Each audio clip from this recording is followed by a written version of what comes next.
Hey, welcome. So today we're going to pull back the curtain on one of the most important ideas in all of finance, expected loss. You know, it's kind of like the engine running quietly under the hood of every single loan, investment, and big credit decision. All right, let's get right into it. So let me ask you this. What's the one single calculation that pretty much every financial institution on the planet is constantly running? It all comes down to answering a really simple, age-old question. If I lend somebody money, what's the average amount I should realistically expect not to get back?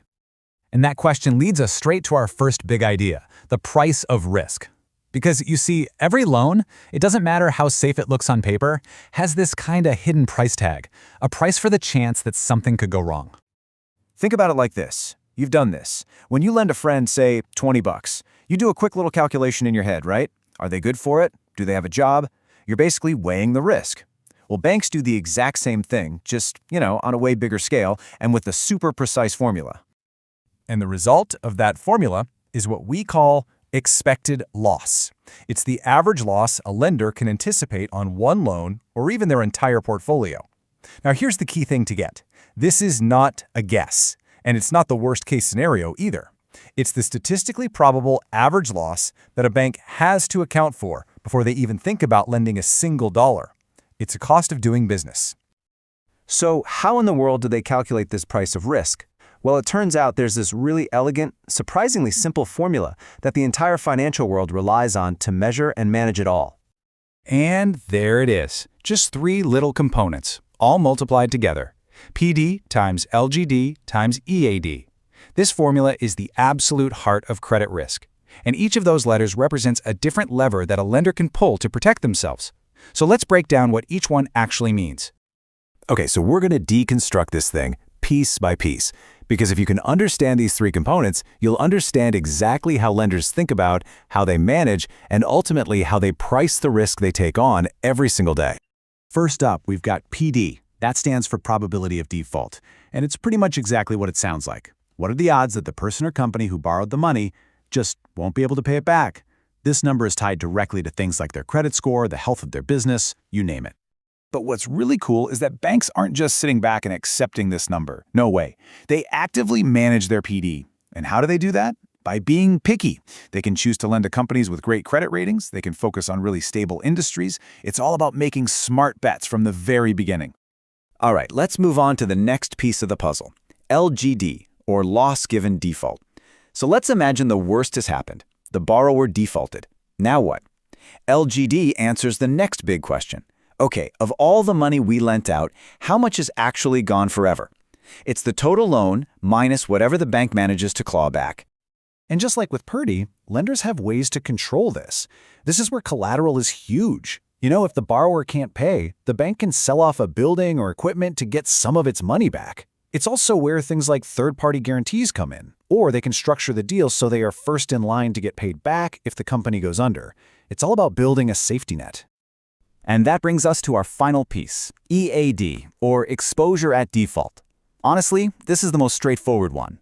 It's simply the total amount of money on the line, the outstanding balance, at the exact moment a borrower defaults. So $1 million loan that's already been half paid off has a much smaller EAD than a brand new one. So how do lenders manage this? Well, they can structure the loan so it has to be paid down over time. That's called amortization. They can also sell off pieces of the loan to other investors, which shrinks their direct exposure. The goal is simple: have less money on the table if a default actually happens. Okay, so we've got the theory down. PD times LGD times EAD. But how does this actually work in the real world? Let's take a look at how those abstract credit ratings get turned into the cold, hard numbers you need for that probability of default. Wow. Okay, now this just lays it all out there. Take a look at this comparison. An A-rated, really high-quality company has less than a 1% chance of defaulting over 5 years, but just dropped down to a B rating, and that risk just skyrockets to over 23%. That difference is absolutely enormous. And here it is as a picture. I mean, you can just see it. That difference is just visceral. It's not just a number anymore. You can really feel that cliff edge drop in safety between an A rating and a B rating. A visual like this is exactly why credit ratings are the bedrock of this whole system. So this is where it all begins. This is decades of historical data from Moody's, and it shows what percentage of companies at every single rating level actually defaulted over different time periods. Banks take this historical data, this default frequency, and use it as the starting point to predict a future default probability for their own loans. And when you look at all that data, two things become crystal clear. First, as a company's credit rating gets worse, its default risk goes up. Obvious, right? And second, the longer the time frame of the loan, what they call the tenor, the higher the risk. It makes sense. More time means more uncertainty, and in finance, uncertainty always equals risk. Okay, so we've torn apart the formula, we've looked at the real-world data, but let's zoom out. Why does this one calculation matter so much? What's the actual real-world impact of all this? The short answer is, it's everywhere. It directly decides the interest rate you pay on a loan. A riskier borrower has a higher expected loss, and that gets passed right on to them. It forces banks to create a massive safety net. They use their portfolio's total expected loss to set aside billions in reserves. It guides their entire business strategy. And it even tells regulators how much backup capital banks need to have on hand. It touches absolutely everything. At the end of the day, it really all boils down to this whole incredibly sophisticated financial system, from pricing your car loan all the way up to regulating the global economy, it's all built on one simple foundation: doing the hard work of analysis to come up with a credit rating. Without that first step, none of the rest of it works. And that kind of leaves us with one last big question. Expected loss is the risk you can see coming, the risk you can plan for. But what about the risks you can't plan for? The risk of a sudden crisis or some totally unforeseen event? Well, that's a whole different calculation, and a story for another time.